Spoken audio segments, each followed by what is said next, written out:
Hello, what's up sa inyo mga bumabangon sa pangarap dyan? Panibagong araw, panibagong video na naman tayo. Si Drew, bumabangon para sa pangarap. At for today's video guys ay magluluto na kami. Yung pinagawa namin kahapon ay lulutuin na namin dyan guys kasi performance namin yan. At maaga akong papasok ngayon para makapag-prepare na dun sa may HM Lab. At yun guys, update na ako pag nasa school na ako. Let's go! Tanong tayo, matapos ang ilang minutong biyahe ay nakarating na rin agad ako dito sa may school. What's up guys? Nandito kami ngayon sa... What do you call this? HM Lab. Diba? HM Lab. So ngayon gagawin namin is magluluto kami ngayon. Okay. Na ibang-ibang luto, pero yung recipe namin is pork. So ngayon, introduce namin yung lulutuin namin. Kasama ko ngayon si Chef Doraemon.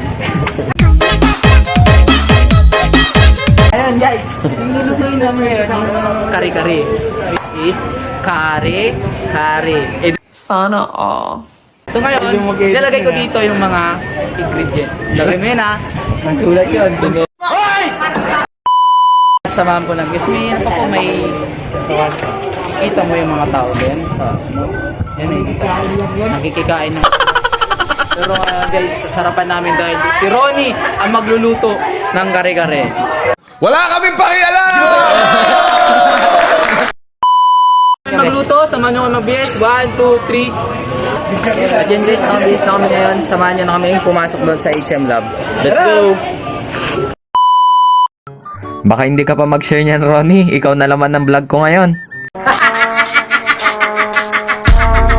Continue na nga tayo sa may pagluluto at dito, tulong-tulong na kami mag-ayos ng mga gagamitin namin at magluluto na rin para matapos na rin kami agad. After ng pagluluto, plating na nga kami dito para maipasa na rin. At after mag-plating, magpapasa na kami para mag-grade na rin yung gawa namin. At dito, nag-grade na nga yung gawa namin. Di man kami perfect score, pero nagawa naman namin yung best namin. Tapos na kayo magluto. All goods na guys. End na natin yung vlog dito. Hanggang dito ang kwento ko ngayong araw. Salamat sa pagsama. Peace out.